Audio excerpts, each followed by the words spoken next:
हरिओ कृष्णाय वासुदेवाय परमात्मने। खूब चकाचक भगवान के चरणों में राजा बलि के यहाँ पर भगवान वामन को माँ भगवती ने, ब्रह्मा जी ने कमंडल दिया, छत्र दिया और भिक्षा के लिए मंत्र भिक्षा दी। और फिर राजा कहने लगे महाराज जाओ आप को भिक्षा देंगे, मंत्र देंगे, पहले मांग करके लेके आओ, क्योंकि मांगने से विनम्रता आती है। तो मधु बड़ी भिक्षा देने के लिए वामन भगवान आप खूब चकाचक लेके आना सबसे। और तेरे द्वार खड़ा भगवान भगत बबेरे जो हो,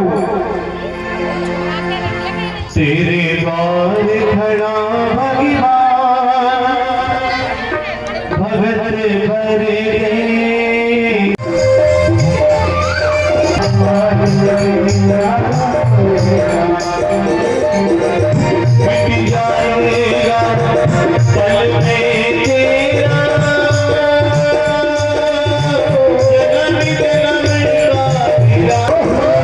उनके घर में वामन बटुक रूप से छोटा सा बालक बनकर के आए हैं। आज इनका गृहस्थ आश्रम सफल हो गया। छोटे से वामन भगवान को ब्रह्मा जी ने कमंडल दिया, भगवान ने देवताओं ने छत्र दिया और मां भगवती ने भिक्षा में अन्न दिया। और इसके बाद में वामन भगवान को मंत्र दीक्षा गुरुदेव बृहस्पति ने दी। जब मंत्र दीक्षा ले रहे थे ना, तो हमारे यहाँ की परंपरा है गुरुकुल की कि राजा महाराजा के लड़के भी पढ़ने जाते हैं ना, तो पहले गुरुदेव दीक्षा देने से पहले भिक्षा के लिए भेजते हैं। क्यों? क्योंकि राजा महाराजाओं के लड़के जब योग्य हो जाएंगे, राजा बन जाएंगे, तो अगर उनमें विनम्रता नहीं होगी तो दुनिया वालों को सताएंगे। इसलिए मधु करी भिक्षा को भिक्षा दे। भगवान वामन भिक्षा लेने के लिए गए और कमंडल में भिक्षा लेकर के आए और गुरुदेव बृहस्पति को दी। लो गुरुदेव, आज की भिक्षा मुझे ये मिली है। बोल ये तो कुछ कम लगती है। बोल महाराज कोई बड़े से यजमान को नाम बता दो। बोल बड़े से यजमान को नाम दो, झाड़ कहीं में चले जाओ भैया। यहाँ तो बड़े बड़े यजमान रहते राधे श्याम बाबा बाबा की तपोभूमि में, है ना। जैसे है ना हमारे यजमान कमल सिंह जी, या फिर हमारे यजमानों में गोपाल जी मां साहब, और उनमें जो भी है उनके भाई है ना, है ना। नामों को मैं जल्दी भूल जाता हूँ।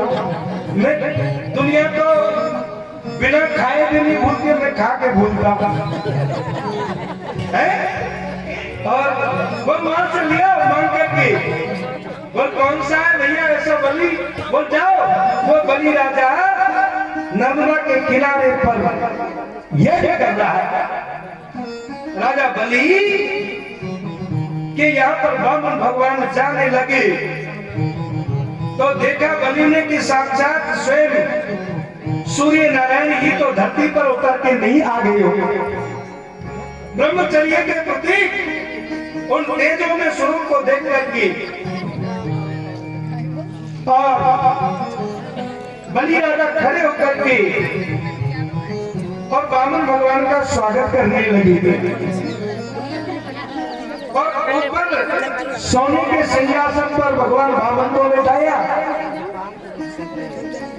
और नीचे विंध्यावली और बलि दोनों भगवान के चरणों को, जैसे अभी महाराज ने पूजा कराई ना, उस सूक्त के द्वारा भगवान के चरणों को धुलाया और भगवान के चरण जहां धुल रहे हैं ना, और उसका जो जल नीचे से जा रहा है ना, वो बहते बहते कमंडल में ब्रह्मा जी ने ले लिया और उस कमंडल में इतना जल भर गया कि वो पानी ऊपर। इस जगत में पूजा किसकी होती है? जगत में भाग्यशाली कौन है? जो लंगोटी पहनता है और कोपीन लगाता है, लंगोटी लगाता है। भगवान लगा विंध्यावली कहने लगी, बोल मैं तो संतोषी ब्राह्मण हूँ, मान जात की बात कुछ नहीं करता। मांगो महाराज, देखो आप वैसे तो बड़े तेजस्वी और विद्वान और पढ़े लिखे से लगते हो, लेकिन मांगना ही नहीं जानते। लगता है महाराज जब मांगते नहीं है तो आपका ज्ञान छोटा सा लगता है। मांगो तो सही, आपको देने के लिए तैयार है। कहने लगे भैया नाक लंबी हो तो काटने के लिए थोड़ी होती है, या तो कर लेना चाहिए। क्या मांगू क्या नहीं मांगू? अरे क्या बताऊं महाराज, आज मैं रास्ते में चलते हुए आ रहा था, तो अगर देना ही चाहते हो तो सुनो, इन हाथों से हम आपको देते रहे।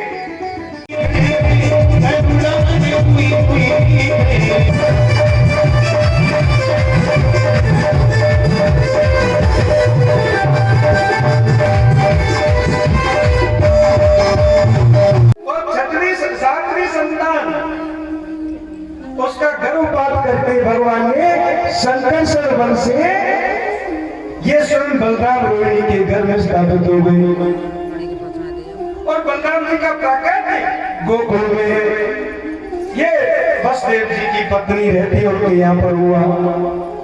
बोले बलदेव भगवान की। और ये बलराम कौन है? ये बलराम राम के छोटे भाई लक्ष्मण थे ना। भगवान कहते हैं इन्होंने मेरी बड़ी सेवा की, अब मैं इनकी सेवा करने के लिए जाऊंगा। और अब तो आज भी की प्रतीक्षा हो रही है और कंस बड़ा चौकन्ना हो रहा है कि मेरा काल आने वाला सतर्क रहना, ऐसा कहने लगा। और कौन सा महीना आया? यही भादों का महीना और अष्टमी की तिथि थी और रोहिणी चंद्र नक्षत्र रोहिणी और बुधवार का समय है ना। और मेरे प्रभु का रात्रि के 12 बजे मेरे प्रभु मैया के घर में शीतल मंदिर सुगंधित हवाएं दे रही है, ऊपर से वर्षा की झड़ी लगी है और नदियों में कर कर विलाप हो रही है और अगले जाते मेरे प्रभु माता के सामने चतुर्भुज रूप से प्रकट हो गई और पूरे जेलों में प्रकाश छा गया प्रभु के प्राकट्य पर। और धीरे धीरे माँ के सामने छोटे बालक बन गए और कहने लगे पिताजी यहाँ पर कंस आ जाएगा, क्योंकि भगवान के प्राकट्य पर क्या हुआ ये सभी पहरेदार सो गए हैं। भगवान आए तो मथुरा नगरी सो गई, केवल 3 जाग रहे हैं। तो चंद्रमा वसुदेव देवकी भगवान के प्राकट्य पर कहने लगे पिताजी आप मुझे गोकुल को पहुंचा दो। मेरे प्रभु का स्पर्श किया, हाथों की हथकड़ियां खुल गई, पांवों की बेड़ियां टूट गई और अब तो जेलों के तारे खुल गई। घर आनंद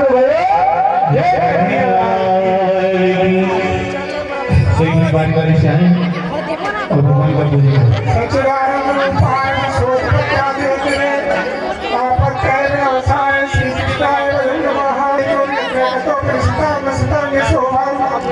वृंदावन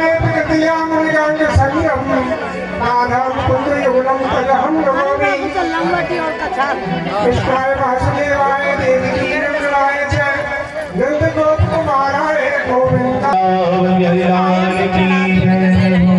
कृष्ण कन्हैया लाल की जय। सौ सवारी बधाई लोगों और लगी लगी बार बधाई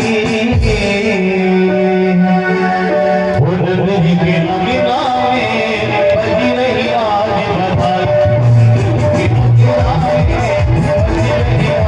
बधाई सौ सवारी बधाई हो गई तो भरे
अब क्या करें कार्तिक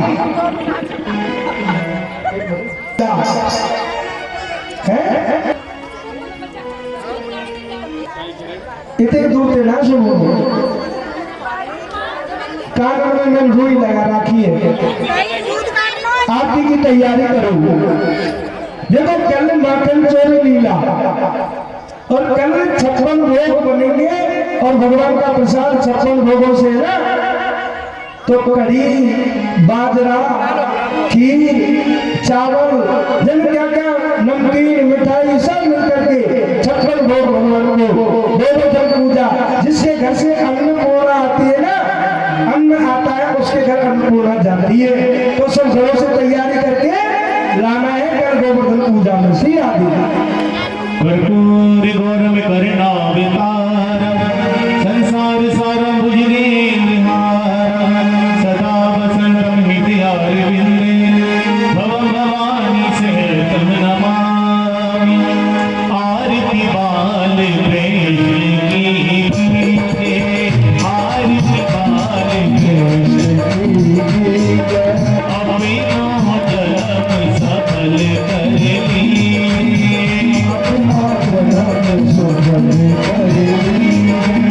श्री यशोदा परम दुलारो श्री यशोदा की अखिल को मारो हर प्राण